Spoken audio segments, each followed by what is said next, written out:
Cuando uno piensa en los grandes debates libertarios, ¿qué se viene a la cabeza? Impuestos, regulaciones, el rol del Estado. Pero resulta que hay un campo de batalla que es, sorprendentemente feroz: la propiedad intelectual. Es un tema que fractura por completo a los pensadores de la libertad, casi como una guerra civil filosófica. Y para que tengamos una idea de qué tan intenso es esto, miren esta cita de David Evans del 2002. Aparte del aborto, es difícil pensar en una controversia de política pública en la que las posturas estén más polarizadas, las afirmaciones sean más apocalípticas y el lenguaje más colorido. O sea, estamos hablando de palabras mayores. Esto nos deja claro que lo que está en juego es grande y las pasiones son muy, muy profundas. Entonces, ¿cómo vamos a desenredar esta madeja? Bueno, aquí está el plan. Primero, vamos a ver la intensidad de la pelea misma. Después, a lo básico: ¿qué es exactamente la propiedad intelectual? Luego, nos metemos con los argumentos a favor, después con los que están en contra, y al final vamos a llegar al mismísimo corazón del desacuerdo. Muy bien, empecemos por el principio. Y es que para entender por qué se sacan chispas con este tema, hay que saber que esto no es de ahora, ¿eh? Es un conflicto con mucha historia y pasión.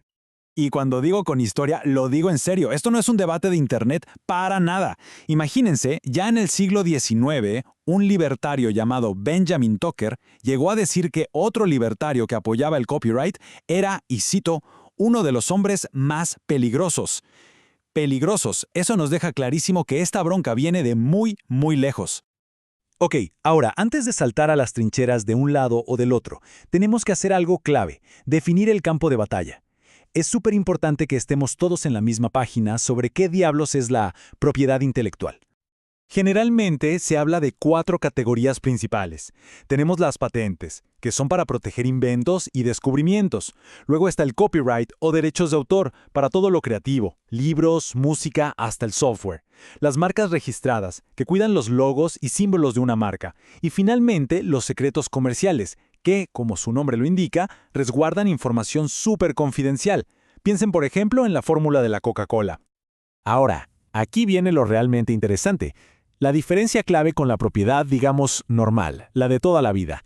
A ver, si alguien es dueño de un coche, tiene control sobre quién lo usa y quién no. Punto. Es sobre el objeto físico. Pero la propiedad intelectual, ahí la cosa cambia. Porque no solo da control sobre el acceso y el uso, sino también, y aquí está el meollo de todo el asunto, sobre la copia de una idea. Este detallito, el derecho a prohibir que otros copien, es el epicentro de toda la controversia. Muy bien, vamos a escuchar a la primera parte. Vamos a ver el caso a favor de los derechos de propiedad intelectual, esa idea de que es necesario proteger los frutos de la mente. El argumento central de este lado es, bueno, es bastante directo y potente. Los derechos de propiedad intelectual son derechos de propiedad legítimos, punto. ¿Por qué?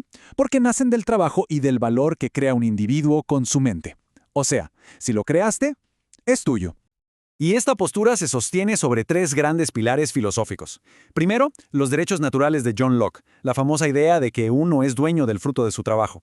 Segundo, el objetivismo de Ayn Rand, que ve la propiedad intelectual como la forma legal de hacer valer el derecho de una persona al producto de su mente. Y tercero, un argumento más práctico: el utilitarismo. Este dice que la propiedad intelectual incentiva la innovación y eso, al final, nos beneficia a todos. Y esta forma de pensar tiene raíces muy profundas. Miren lo que decía el político Daniel Webster, allá por 1824. El derecho del inventor es una propiedad de alto nivel. Es el fruto de su mente. Le pertenece más que cualquier otra propiedad. Esta frase resume perfectamente la visión de los derechos naturales. Ok, ya escuchamos un lado. Ahora vamos a darle la vuelta a la tortilla para explorar la otra perspectiva: el caso en contra. Aquí la pregunta es: ¿son los derechos de propiedad intelectual una violación de la libertad? El argumento central de los críticos es igual de contundente. Dicen, un momento, la propiedad intelectual no es un derecho de propiedad real. En realidad son monopolios injustos que otorga el gobierno, y que al final terminan atacando la libertad personal y la propiedad de los demás. Para entender esta crítica, hay un concepto clave: los objetos ideales. Así es como los críticos llaman a lo que la propiedad intelectual realmente protege. Ojo, no protege el libro físico que tenemos en la mano, sino la secuencia de palabras. No protege una máquina, sino el diseño de la máquina. Es la idea, el patrón, el arreglo, algo que es distinto al objeto tangible. Y justo aquí es donde nace el conflicto. Como lo expresó el pensador Tom Palmer, la libertad y la propiedad intelectual parecen estar en desacuerdo. La propiedad sobre objetos ideales restringe toda una gama de acciones sin límite de lugar o tiempo. Ser dueño de una idea, según esta visión, es en esencia restringir lo que otras personas pueden hacer en todo el mundo y para siempre. Y de ahí se derivan varias críticas muy fuertes. Primero, que la propiedad intelectual le dice a la gente qué puede y qué no puede hacer con sus propias cosas físicas. Segundo, que es imposible ser dueño de la información sin, en la práctica, ser dueño de las acciones de otras personas. Y tercero, y este es un punto centralísimo para ellos, los derechos de propiedad solo tienen sentido para resolver conflictos sobre recursos que son escasos. Y aquí está la cuestión. Las ideas no son escasas. Si alguien copia una canción, el creador original no se queda sin ella. No hay un recurso limitado por el que competir. Y todo esto nos lleva, por fin, a la última parte.